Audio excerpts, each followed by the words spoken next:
What makes you such a good fighter? I don't know, I'm just curious about it. It's never, it's in my head 24/7. There's nothing else I can think of. I don't think about nothing else. And that's it, I'm just curiously fascinated with it, and I can't stop thinking about it. Everything I do in my life is related to this. I don't do nothing else if it's not got to do with fighting. You know what I mean? And that is why, you know what I mean? To be truly good at something, all you've got to do is show up. Is that not unhealthy? I don't know. Do I look unhealthy? Take a look at this physique. I'm in phenomenal shape, in body and mind. To me, what's unhealthy is living an unhealthy life. To me, what's unhealthy is getting up and going through the same day every day of your life, 9 to 5, in an office or in a, you know what I mean? That's unhealthy. That beats your mind. I don't work. I love what I do, and that's why I'm doing what I love. You know what I mean? That's why it's become a career for me, because I love it. I love what I do. So I don't think it's unhealthy. I feel good in my mind. I mean, it's my life. I'm enjoying the fruits of my hard work. Nobody works harder than me inside the octagon, outside the octagon. I am a workhorse, so I'm going to enjoy the benefits of this life. I'm going to get myself a big mansion in Las Vegas. I'm going to get the soft top cars. I'm going to bring my whole team out. I'm going to spoil them and give them this life. Big steaks that size, we're eating every single night each. We're eating good, we're living good. It's human nature. Some people will sit and take positivity from that. They will look at that and take inspiration and inspire. It will inspire them to go and push for that. Others will shell up and critique it and be negative towards it. But one thing is for sure, those people will stay where they are. The people who take inspiration from it will rise up and also one day experience that life. So this is human nature. Some go one way, some go the other way. But I am enjoying my money, my hard-earned money that I have dedicated my life to. I was always getting pestered. What are you doing with your life? You're doing this, doing that. They didn't know what it was. They didn't know what MMA was. They didn't know what none of this. They didn't know I could make a career out of it. As far as they were concerned, my man and dad I'm talking about. As far as they were concerned, I was just getting into a cage and fighting with some other guy. They didn't know nothing about it. No one did really, but I knew. You know what I mean? I knew. But and then I ended up getting a trade just to keep them quiet. Because I used to have a lot of fights with my dad. What trade did you get? I ended up getting a trade as a plumber.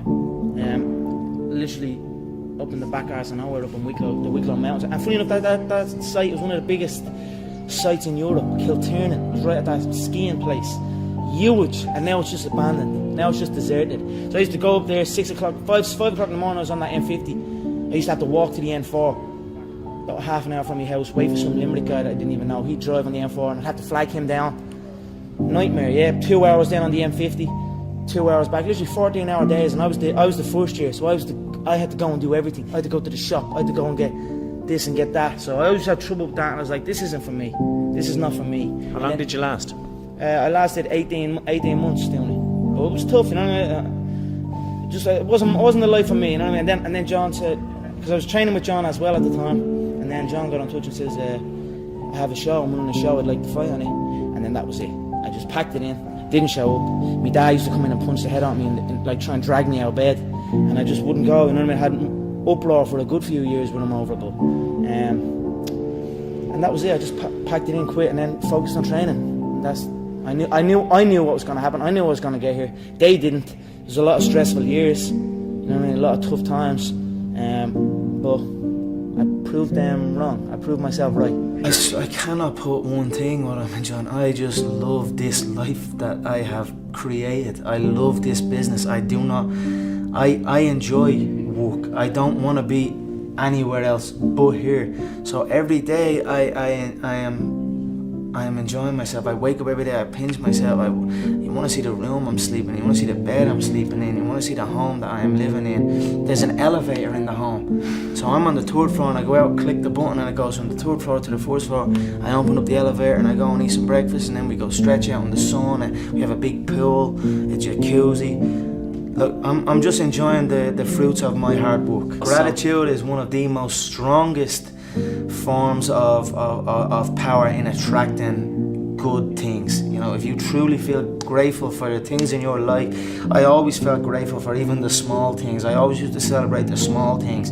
Now I might be celebrating the bigger things, but I always celebrate every little good thing that would happen to me in my life, even before I had any kind of money or any of that.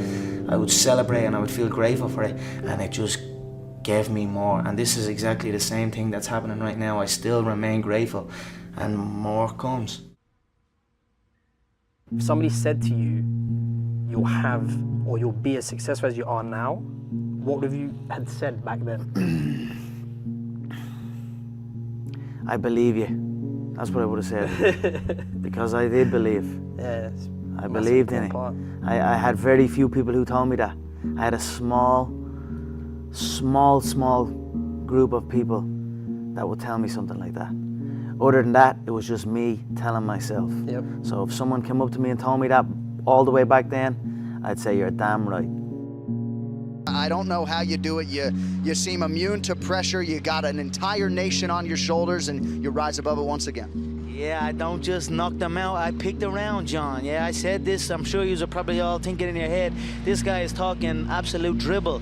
He's not going to do what he says he's going to do. You're probably all sitting there thinking that. But now here we are again.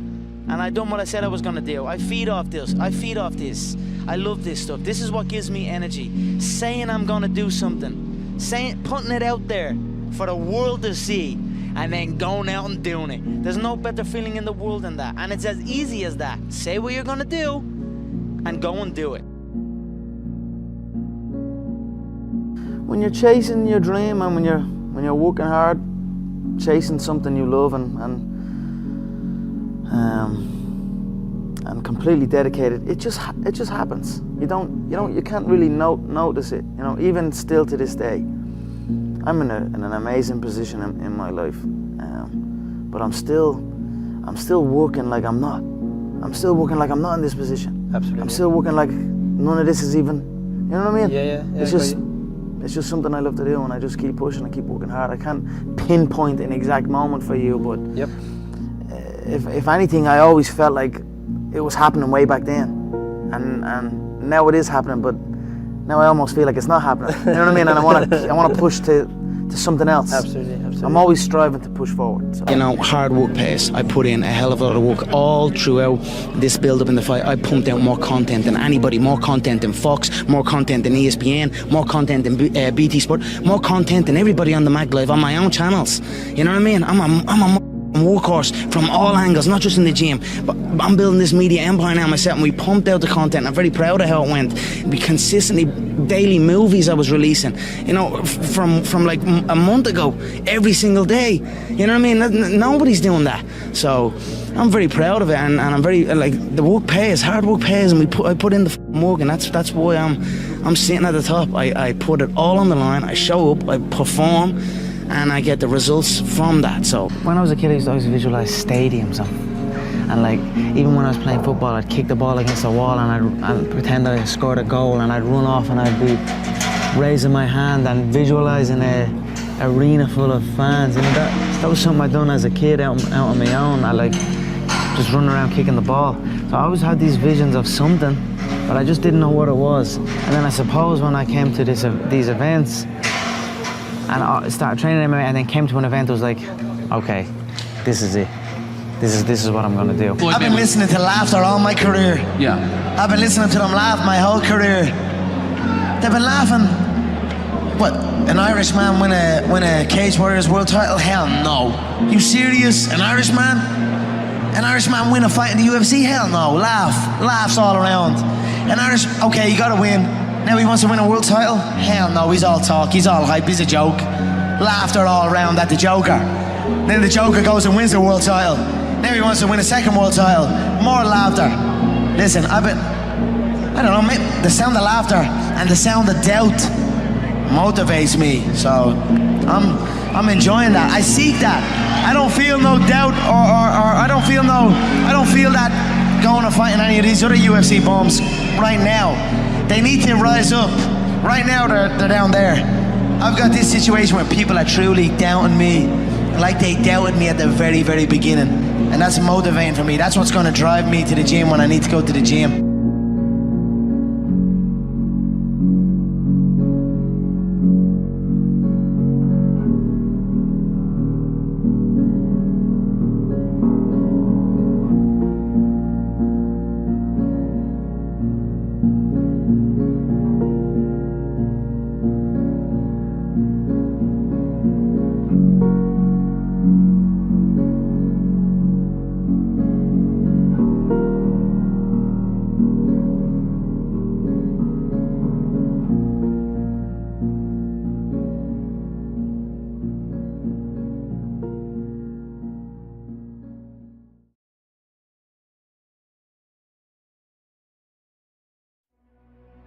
Life as a man is exceptionally difficult.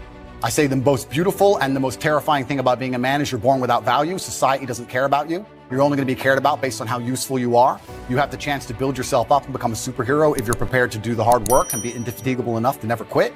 But if you're going to stand around and wait for a handout, nobody's going to ever respect you. And I think that a lot of people have forgotten about how difficult and how competitive it is as a man. We're always in constant competition with each other. And it's your duty as a man to stand up and say, I want to be as important and strong and good-hearted and God-fearing as possible. And I need to work hard to achieve those things. And the dangerous thing about overly emotional men is that they're dangerous. They're genuinely dangerous. This is what's crazy. All these people who talk about toxic masculinity and how bad it is for men to be traditionally masculine. A traditionally masculine man does things he doesn't feel like doing because it is his duty to do that. He charges into the building because it is his duty. Not because he feels like it, because it is his duty. We're now teaching the new generation of men that they don't have duty and they can just act on their feelings and act how they feel, and they don't have to act as a man should. Do you know what happens when you get men who just act how they feel? You get school shooters, you get violence. Men who do not control their emotions are dangerous. If you find a man who is stoic, he's not going to hurt people. He's going to sit and think about his actions very carefully, and he's going to be a good man who protects and provides for his family. You find a man who just acts out on impulse and does whatever he feels like, you're going to find a dangerous man. Sitting here telling men to cry more and act with their feelings and it's okay to feel this way, that way, etc., and have no self-control. That is why we have the problems we have in the world. Absolutely not wrong. So when they talk about toxic masculinity, they have it completely inverse, on its head, completely not wrong. We need to be teaching stoicism. We need to be teaching young men to understand that the world is very, very difficult. It's hard to be a man. You're going to feel bad sometimes. You just suck it up and perform anyway. Not to sit there and cry your eyes out or blame other people. And when bad things happen, they call traditionally masculine men. If you need a firefighter, you need a masculine man. When you call the police because of the problem you had, you want masculine men. And as soon as a woman or a man is in trouble, when you look for backup, you look for masculine men. And masculine men have a duty to provide and protect those they care about. We have a duty to do things we don't feel like doing because we know we're supposed to do them. And that's why we stayed in the Titanic and died. The real problem with the world is that there's an epidemic of cowardice. Men are cowards. We have an epidemic of cowardice. Everybody is so afraid. It's on the other side of fear that you're going to garner the respect of other individuals. You have to do things that they're afraid to do, meaning most likely you are also afraid. I've done a bunch of shit. I was afraid 87 times before I got in the ring and cage. It's scary, right? I lived a scary life. But by going through all of that, I am now respected. You have to learn to face your fear. I'm not saying not be afraid, because that's not brave. If you do something and you're not afraid, you're not brave. You have to be afraid and do it anyway. That's what courage is. So I'm not saying you can be as scared as you want, but you still have to go. We're living inside of a video game.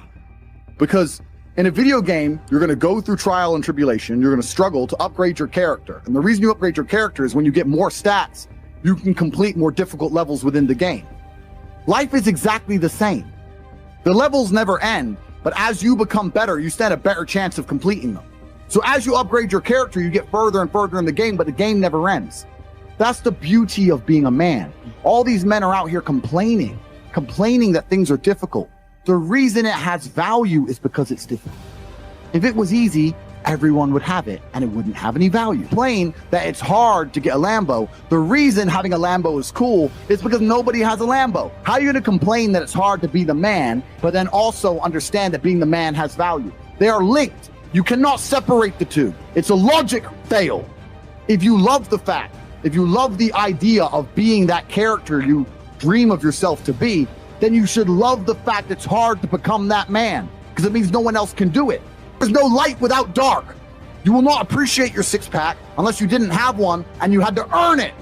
That's how the world works. So when I talk to these dudes like, oh, but it's, you know what, Tate, yeah, I agree, but you know, it's hard. Of course it is, it's supposed to be. And if you're not cut out for it, then go off and live a normal existence and die. Sit there, letting other men enjoy the spoils of being a man, and die. If that's what you want to do, is just sit there and exist and then fade into history unremembered. That's your decision.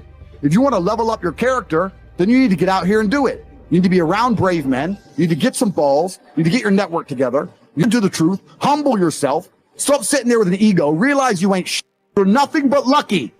Bacteria could have stole your eyesight at the age of 3, and it didn't. You could have been in a car crash and lost both your parents. Never happened. You've been nothing but lucky. Blind luck has given you a favorable hand, and you've managed to f*** it up. And they are trying to convince you that you should act how you feel. You should show more of your feelings. If you feel this way, you should show it. If you want to cry, cry. Look, I have no problem with guys crying. Sometimes guys cry, right? My dad died, I cried. I've cried once in 10 years, but it's not a default emotion for me. Sometimes you cry, right? But what I'm saying is the reason they're trying to bring out emotionality in you is because most of the time you don't feel like doing the things you're supposed to do. But the true masculine frame throughout history was doing the things they didn't want to do, but they knew they had to do because they had honor and duty. That's what honor and duty means.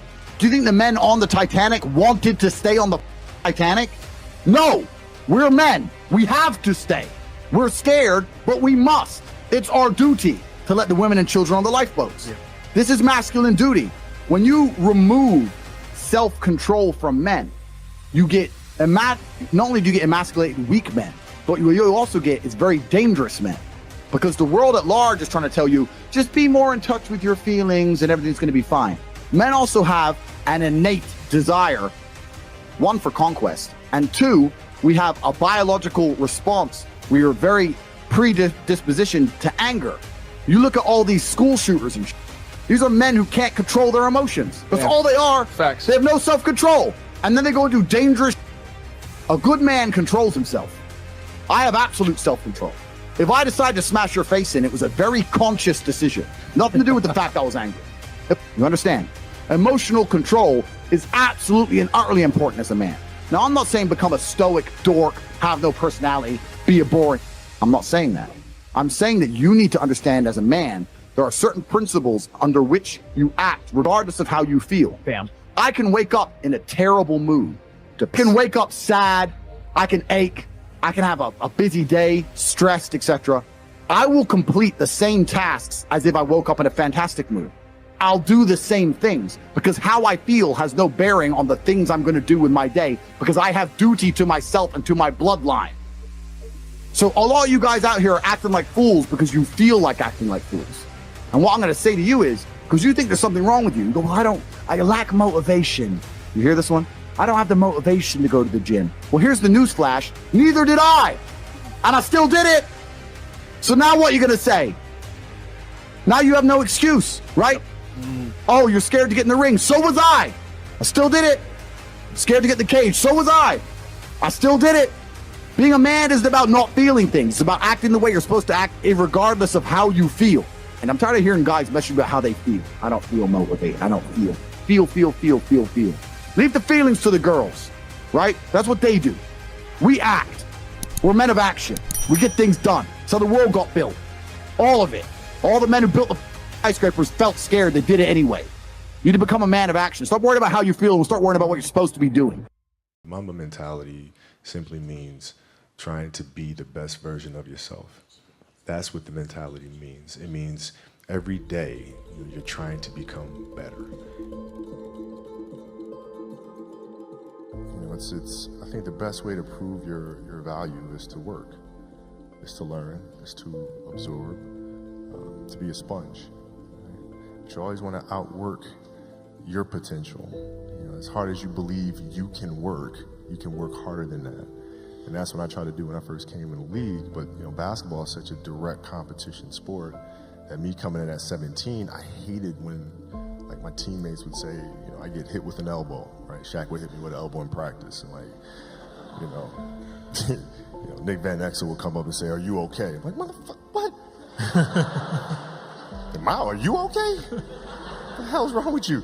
So like I always had that extra chip on my shoulder. So like every day in practice for me was really trying to annihilate everybody that I was playing against. Because I wanted to prove you don't need to babysit me. Like I'm fine, And so it's always that competitive nature, the work ethic, and curiosity. The passion came from the love for the game. I loved everything about it, like the smell of the ball. You love the smell of the ball? Yes, the ball. The smell of like brand new sneakers, and like the sound the ball makes when it hits the ground. Sneakers in the gym. Yeah, the ball going through the net, like all those things I love. And so the passion comes from that, because once you have that love, you just want to be a part of this thing all the time. That's the trick, isn't it? It's finding what you love to do. We talk about hard work all the time. It's like, man, if you got to get up every single morning and remind yourself how hard you need to work, you probably need to choose a different profession, because that shouldn't be there. I wake up in the morning excited to get to it. If I'm not training, I'm missing it. I'm not watching a game of basketball. I miss it. There's no place I'd rather be. And if you have that feeling, then you're truly doing what God has put you on this earth to do. I think it's just, it's just a matter of what's important to you. And what's important to you. For whatever reason, I felt like I didn't feel good about myself if I wasn't doing everything I could to be the best version of myself. If I felt like I left anything on the table, it would eat away at me. I wouldn't be able to look myself in the mirror. And so the reason why I can retire now and be completely comfortable about it, because I know that I've done everything I could to be the best basketball player I could be. If your job is to try to be the best basketball player you can be, right? To do that, you have to practice, you have to train, right? You want to train as much as you can, as often as you can. So if you get up at 10 in the morning, train at 11, right? 12, say 12, train at 12, train for 2 hours, 12 to 2. You have to let your body recover. So you eat, recover, whatever. You get back out, you train, start training again at 6. Train from 6 to 8, right? And now you go home, you shower, you eat dinner, you go to bed, you wake up, you do it again, right? Those are 2 sessions, right? Now imagine you wake up at 3, you train at 4. You go 4 to 6, come home, breakfast, relax, blah, blah, blah. Now you're back at it again, 9 to 11, right? You relax, and now all of a sudden you're back at it again, 2 to 4, and now you're back at it again, 7 to 9. Look how much more training I have done by simply starting at 4. The greatest fear you face is yourself, because we all have dreams, and it's very scary sometimes to accept the dream that you have, and it's scarier still to say, okay, I want that. It's scary because you're afraid that if you put your heart and soul into it and you fail, then how are you going to feel about yourself, right? So being fearless means putting yourself out there and going for it. No matter what, go for it. Not for anybody else, but for yourself. What is the meaning of relentlessness to you? Well, it's to never, to be unyielding. Never give an inch to anybody. Never. Like you're always going after it. Always going after it. Always going after it. And if there's a challenge that ensues, oh, good. I want to see how I stack up to that. So you go after it. You go after it. And it's just, it's fun. It's like you get a chance to compete against opponents, and you get a chance to see where you stack up against them. It's like, I want to see. Maybe I'm not good enough today. If that's fine. I'll be good enough the next time I see you, though. And you get a chance to always measure yourself, and it's just fun to do that. A high school English teacher, Mr. Fisk, I actually paid attention one time in class, and he said, he had this beautiful quote, and it read, "Rest at the end, not in the middle." And I took that to heart. I believe there's time for resting at the end, but for me, that time is not now.